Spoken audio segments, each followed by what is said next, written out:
Hi everyone, it's me, Beatty Kelly Sunflower. So I thought I'd hop on today and show you one of my latest books. This will be a flip through.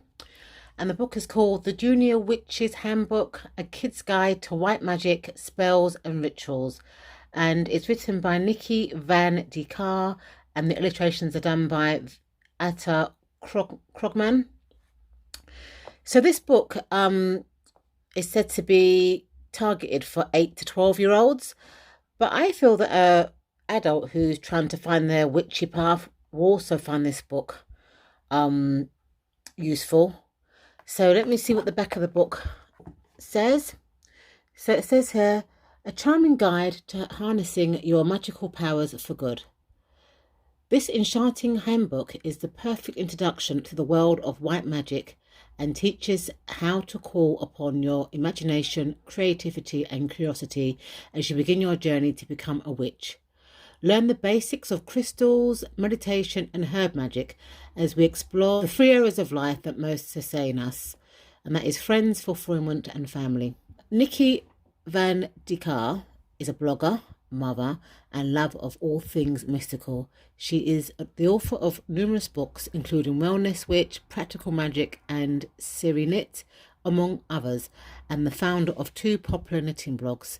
Nikki lives with her family in Hawaii and it's published by runningpress.com. Okay, so let's have a look at this book. Isn't that gorgeous? Like just the inside cover pages and nice roses. It's gorgeous. So this book was published in 2020, so it's only a year old. Look at that. Look at the index. It's really kind of well set out, of the contents page. So it's got the introduction and then it's got things you need, and then it's kind of split into different things. So for example now, under the things you need, it talks about water, crystals, herbs, essential oils, and then it gives you a table of correspondence. And then it's got another heading called friendships. And under friendships, it's got breathing. And then it's got spells to invite new friendships, rituals to connect with Mama Earth and with other, witchy codes, and then tea ritual. Then it's got a subheading called healing. And it's got meditation for anger, meditation for compassion, healing, spell to let go of hurt feelings, Chris to maintain connection. Then there's a subheading called empowering. So the creating, healing and empowering all under the friendship bracket. So for empowering, it's got friendship knots, divination spells, crystal grid to deepen your friendship, manifestation spells for a friend's deepest desire, and interlocking grimoires. For fulfillment, under breathing, it's got spell to invite creativity, spell to invite success, sigil magic, crisscross for luck. And then under healing, it's got self-love ritual for when you don't get it right the first time, mindfulness meditation, balm against disappointment, storytelling magic, spell to invite sleep. Under empowering, concentration, position, crystal grid for the night before a test, DIY oracle deck, spell for courage. And then under family, it's got breathing, spell to invite peace in chaos, binding spell to bring each other closer, family, heraldry, sweetening spell, familiars.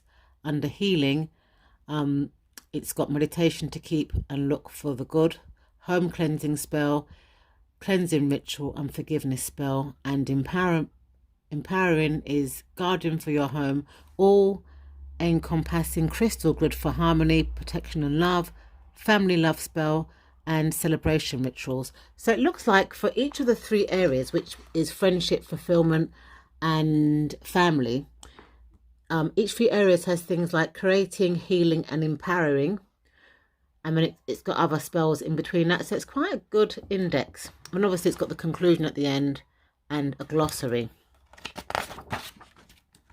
So let's just read a bit from the introduction. I won't read all of it, but I'll read most of it.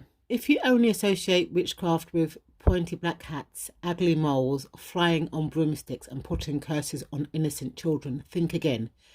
If you think it's all pretend, you're wrong about that too.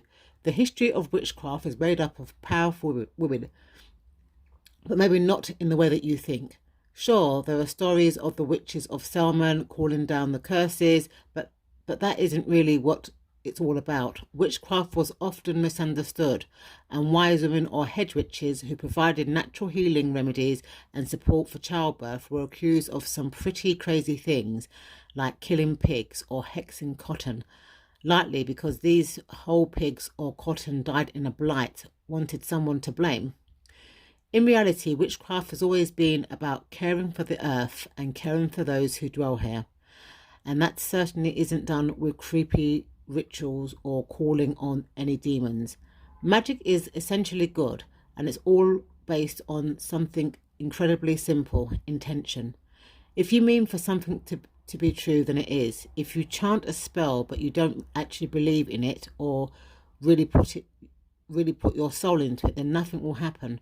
But you can stand there and say nothing at all and really feel what you want to create. This handbook is just a guide to get you started on your journey to becoming a witch. You learn the basics of herb magic, crystal, ritual magic and meditation magic, but the spells and potions included here are just a way for you to begin your practice so that you can expand it from there, creating your own spells and your own rituals as you grow in your powers. This book is organised into 3 sections: friends, fulfillment and family. The 3 areas of our lives that have the most impact on us and that require the most of us. Within these sections are 3 categories of spell work. So that's creating, healing and empowerment. And each category includes at least 1 spell and meditation. So that's a bit from the introduction. But it goes on to talk about the altar. An altar is a place to focus your thoughts and energies in either very specific or general ways, depending on what's going on in your life at that moment. Your room is probably the best place for your altar, either in the corner of the floor or on a dresser or a bedside table. It doesn't need to be very big. Start off with the basics first. What is going to be your central symbol? It can be a photograph or some other image of someone you love, an ancestor, or even a goddess. You could use a bowl or chalice if you like, if you want to focus on inviting positive energy into your life, or an incense burner if you want to disperse negative energies. You could use a large, powerful crystal, anything that feels right. That kind of magic is very personal and very dependent on your own situation. And remember, your decision is not final. This is just what your altar will look like today. You can change it around any time you want to. You may also want to incorporate the elements. Here are some possibilities. For example, now, so if you want to incorporate the element of fire, it's got a candle or volcanic stones or incense. For air, it's a feather, essential oil diffuser or eggshells. Water is seashells, a mirror, a jar of rainwater. And earth is horn or bone, sedimentary rock or pottery. And it goes on to talk about crystals. Certain rocks, gems and minerals have been used in healing and magic for 6,000 years, dating back to ancient Egypt. Different stones have different uses and abilities. For instance, diamonds have the ability to draw out poison, garnet to protect from nightmares, opal to boost creativity, and lapis lazuli to enhance mystical powers. It can get really complicated. There are a lot of different kinds of rocks out there, and their uses can overlap and complement one another. The way we use them also depends on their size and shape.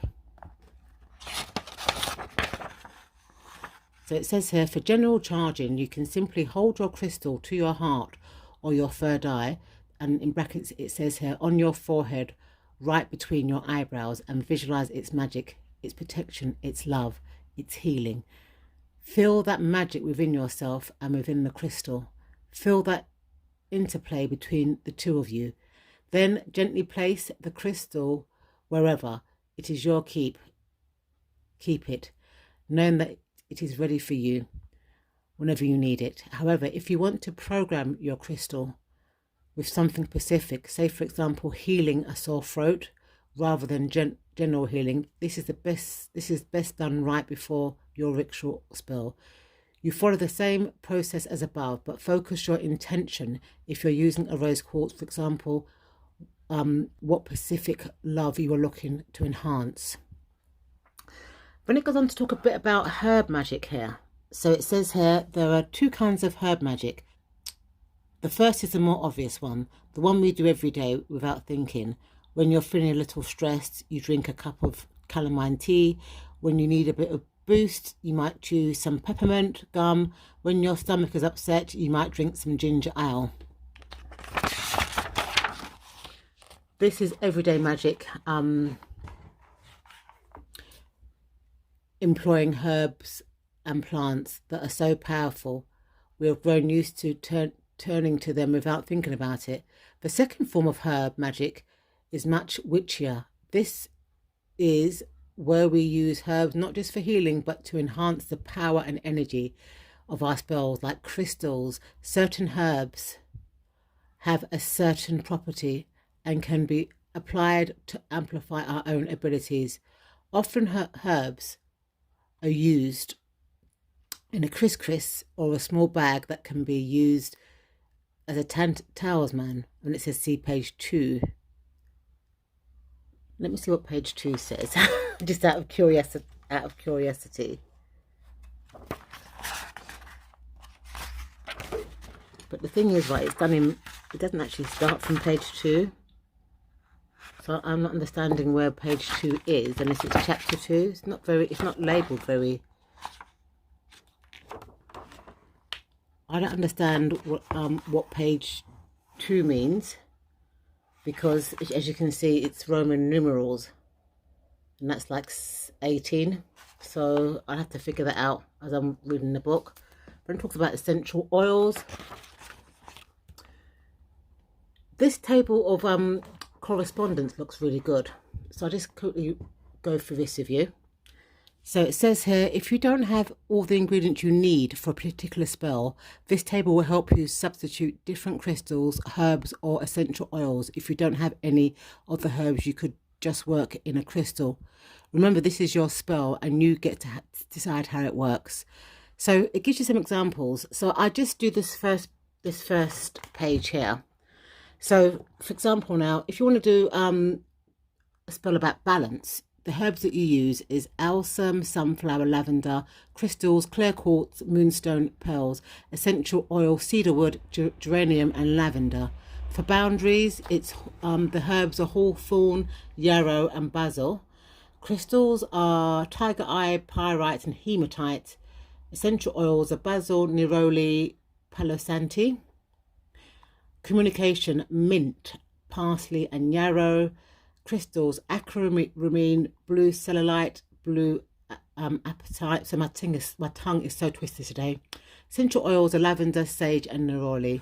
And then for each of the 3 areas, you know, like it goes into friendships, you know, and has to create spells to invite friendship, etc, etc, etc. It's all what was in the index that I've just read to you. Now this one here, Witchy Codes, they look kind of like runes, don't they? So let's see what it says here about Witchy Codes. Why we know that witchcraft is a loving, light-filled way to connect with our personal power. We also know that it isn't always viewed that way. It certainly wasn't back in the days of Salem witch trials. And even today, some people might think witchcraft is a little weird or spooky. Once witchcraft became equated with paganism and therefore rejected by the church, witches needed to disguise themselves to hide who they were and what they did in order to avoid persecution. But that doesn't mean their services weren't still required. So what had been an honest profession and service in the community became something whispered about among the women of the village, with their knowledge passed down in secret. So this book doesn't seem to mention male witches, so I wonder why that is. So I do think these are runes, but I can't be sure, but they look like runes, don't they? And it just gives you the meanings of each symbol. talks about tea rituals and, you know, all the stuff that was in the index. It's clearly written. Let's have a look a bit about the celebrations and rituals. So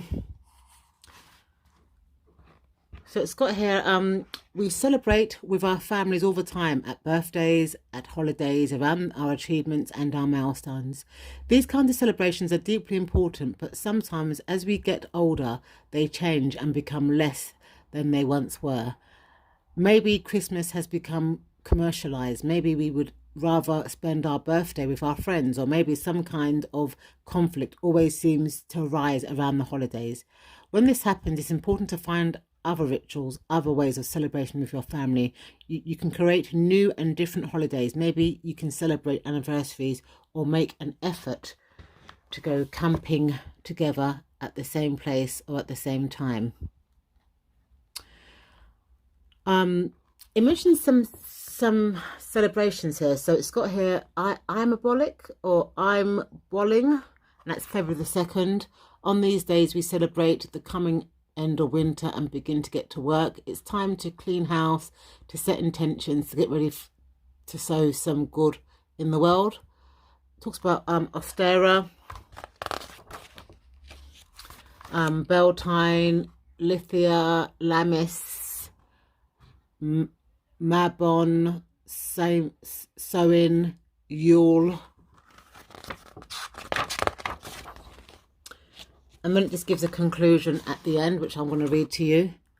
I'm not going to say congratulations, you're a witch now, because the truth is you were a witch the whole time. You always had all this power within you, and all of the magic that you have learned so far is just the very beginning. You've started herb magic, crystal magic, hearth magic, spell work, candle magic, ritual magic, and lure from mystical practices throughout the world. Now you can take what you have learned and make your own. Your grimoire contains everything you have brought to this shared understanding of what magic is, because here's one thing: there's no Dumbledore or Gandalf, no high wizard or image who has more wisdom than you do. No one knows more than you do, as the most powerful magic is worked through through using your own instincts and imagination. Trust these instincts and embrace your own imagination and creativity. This is the true power, the true path to living a magical life. Fly, little witch. Now that's beautiful. And it's just got a glossary here. So it says here, altar, a place to honour your craft by connecting with the earth, with your ancestors and with those you admire. It can be a small or large and filled with things that have meanings to you. Then it's a coven, the traditional name for a group of witches who often work together. Crystal grid, divination, grimoire, criss, heraldry, magic herb. It just gives you some witchy kind of definitions. And then it just gives some acknowledgements here. So that's the book. Isn't it gorgeous? I think my granddaughters, Honey and Venus, are a bit too young for this because they're only 4. They're not even 5 yet. But this might be something I might work with them when they get older. So the Junior's Witch's Handbook. But I also think that adults who are learning the craft and don't like too much texty books would also benefit from this. So I will add a link to this book in the description bar should anybody be interested. Thank you so much for watching, and I'll see you in my next video. Bye for now.